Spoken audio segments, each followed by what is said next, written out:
Okay, so by now, hopefully a lot of you have seen the 2025 I Know What You Did Last Summer, the direct sequel to I Still Know What You Did Last Summer. So I put my review up last night, even though this video may come out in a couple of days' time, because the film officially comes out today. Last night we had the Sydney premiere. You know, it might give it a few days just to let it do the rounds, because I was very vague in my initial review of the film, and I still stand by the fact that it took me by complete surprise in the best way possible. I actually had a lot more fun with it than I thought I would. I thought it was going to be, quite frankly, shitty and just another cash grab. And you know, while it's not perfect, I definitely found enjoyment in it. But one of the things I really wanted to talk about, and I obviously couldn't because it was a spoiler-free review, is the ending. So obviously you see the title of this video. Let's talk about that ending. The thumbnail ending explains. So it goes without saying, but I just have to say it just in case. Spoiler fucking alert with what we're going to be talking about. We're going to be touching on some cameos in the film, of course the ending, and as well as a mid-credit scene. So I feel like the ending is definitely going to divide a lot of people. And I know it already has. I've seen some discourse already where people are absolutely fuming with some of the choices at the ending. I am at this point of two minds about it. I appreciated the guts that it took to do what they did. And at the same time, I don't know how to feel. I'm more leaning towards good on them for having the guts to do that. And with some of the dialogue upon reflection, it makes sense why certain characters made those choices. But now let's get into the nitty gritty. Let's get into the spoilers of I Know What You Did Last Summer 2025. Now, one of the first things I want to talk about is a cameo, and it's the cameo of Sarah Michelle Gellar, who I thought was not going to be in this film. I know she was here in Sydney when they were filming I Know What You Did Last Summer, but it made sense because she's married to Freddie Prinze Jr. and he is front and center in the film. Now, she wasn't alive per se. It was just a nightmare that Danica was having. And I do like that they recreated the set of the pageant from the first film. I think that was really cool. We obviously see her gravesite in the film, but to see her back again, it was cool. I get it. It's a dream sequence, whatever. She's not alive. And I love that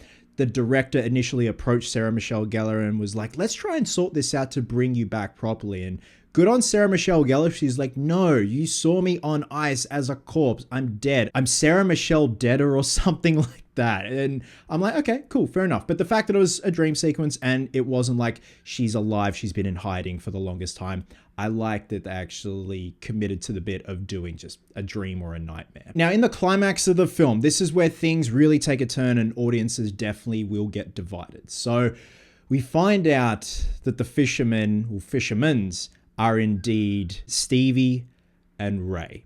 Now, when Stevie was revealed as the fisherman and the showdown happens on the boat with Ava and Ray shoots Stevie off the side of the boat, I noticed something.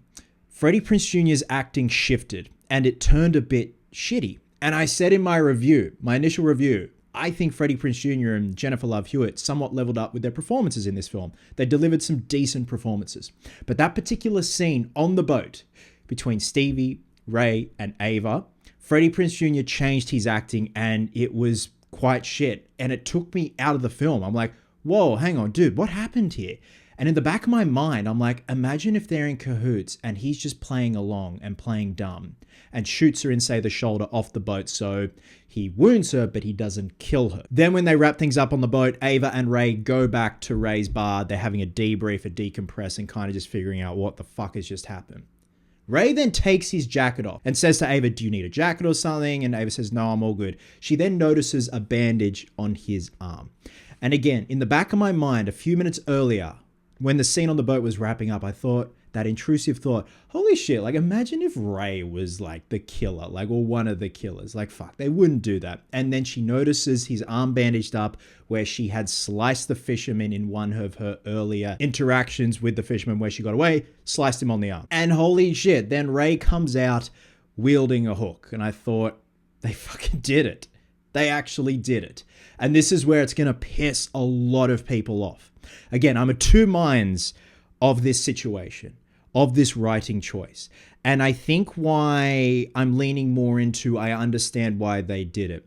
It goes back to the scene where Ray visits Julie James in the film. Now, in the story beats, the storyline, they were married, they're now divorced, they don't exactly get along. So this is their first interaction in the film, seeing each other in a very long time. Ray goes over to check on Julie just to see if she's okay. And she's like, why are you here? And he's like, can I just come in?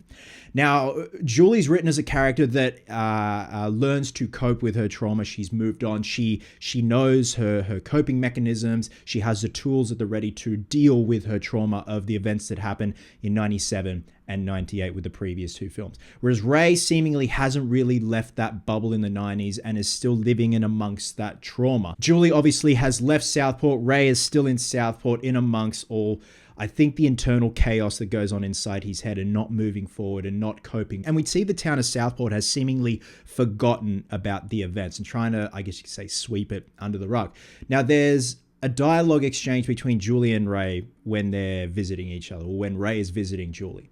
And that dialogue to me makes sense why Ray is how he is at the end of the film. Julie says to Ray, if you don't beat trauma, trauma will beat you. And it seems like it has overpowered Ray, and this is why he has snapped. And then we see the inclusion of Stevie becoming the fisherman. They're all in cahoots, and it was, with the pastor and the gentleman that was killed when his truck went off the road. And something just seemingly snapped in Ray. Again, it's a ballsy move. There is that notion of it undoes all the good Freddie Prinze Jr.'s character did in the first two films. So I understand where the frustration will come from. And there is a part of me that is frustrated, but at the same time, I didn't mind the gutsy decision to do that. Only because of that exchange between Julie and Ray, where I'm like, okay, you've planted that seed of Ray's still messed up, he hasn't moved on, and he's burying that trauma and not dealing with it. And then it can come out in ways that you can't explain, or you can't handle. So Julie arrives in time before Ray gets to Ava. There's a standoff, and then Ray goes to hook Julie, but Ava gets a spear gun, spears Ray, and kills him. Now we then see Ava and Danica discharged from hospital. They're pretty fucked up, and rightfully so. We thought Danica was dead at one point. Well, I didn't. She washes up on shore. We see them, having a meal, having some food on the beach, kind of just reconnecting once again. And then I don't know if it was Ava or Danica. I think it might have been Danica who drops the line, Stevie's still alive. And I was like, what the fuck? And then they kind of just left it at that. I'm pretty sure my ears weren't playing tricks on me. And then we cut to credits. We then cut to a mid-credits scene. And this is where my mate Josh and I want to do a skit based around this mid-credits scene, because it's very Marvel-esque. Very, have you heard of the Avengers Initiative type thing. So this mid-credits scene starts with Brandy, aka Carla Wilson from I Still Know What You Did Last Summer, who survived the end of that film. We see her and her now husband, and she sees what happened on the news with Ray being the killer. He is deceased, and Julie James being the survivor along with Ava and Danica. And I love that Brandy says, man, everyone is trying to kill that poor girl. And then there's a knock at the door. Carla answers the door, and it's Julie James with a leather jacket and a baseball cap, looking very Steve Rogers / Nick Fury with the leather jacket. It's essentially, it kind of comes off as Julie James saying, I'm putting together a team. And Carla quips back with, who are we fucking up this time? And then it cuts to black. I'm like, oh my God. Okay, so there's definitely going to be another film. But the fact that they got Brandy back, I know for the longest time they were trying to figure out how to possibly include Brandy's character of Carla in this film. It was the same with Sarah Michelle Gellar. I thought for sure these two were not going to appear in the film. But it is definitely setting something up. They've also planted the seed that Stevie is somewhat survived. Now, going back to the fact that Ray ends up being one of the fishermen, ends up being one of the killers. Again, I definitely know there is going to be a shitload of frustration, and I've seen it already on Facebook. Some people are like, you've ruined the franchise, what the fuck, why? And I get it. Totally get it. It seemingly does undo the character of Ray from the previous two films, and, how he tried to do so much good in those films, especially in the second one, getting the gun, getting on the boat and on the bus to get to the island to try and save Julie and everyone. But only because of that dialogue exchange between Ray and Julie, where Julie says, you're not dealing with your trauma. If you don't deal with the trauma is going to deal with you. And it's seemingly is dealing with you as we speak, and you are just spiraling, and he spirals, snaps, and ultimately becomes what he fought in 1997 and 1998, which I kind of see as poetic, and only because of that dialogue, it somewhat makes sense to me. Again, I'm still of two minds of it. I didn't see it coming, but at the same time, when things were ramping up towards the climax of the film, I had that intrusive thought of, fuck me, imagine if Ray's the killer. And they actually did it. I'm like, oh. And there you go, guys. That is the ending explained of I Know What You Did Last Summer 2025. I hope I got all the facts straight and hope that seemingly made sense. Again, I really wanted to touch on this in my initial review, but I obviously couldn't because of spoilers. So I might give this a day or two just to let the film do the rounds and, you know, let the film have as many eyes on it as possible. And if this does the rounds for the YouTube algorithm and you happen to catch it and this is the first time on the channel, welcome. And I never say this shit, but if you dig this kind of stuff and horror stuff and movie news and entertainment reviews, you might consider subscribing and of course give this video a like. Hope it definitely all made sense. It's going to be interesting to see where this franchise goes next with what Jennifer Love Hewitt and Brandy, where their characters are going to go. I seriously thought when Brandy's character opened the door, Jennifer Love Hewitt was going to be like, have you heard of the Avengers Initiative? And that's why Joshie and I need to do a skit based around that particular scene. Anyway, guys, let me know your thoughts down below on the cameos, the ending, and the mid-credit scene of I Know What You Did Last Summer 2025. Love you guts, and I'll catch you in the next one.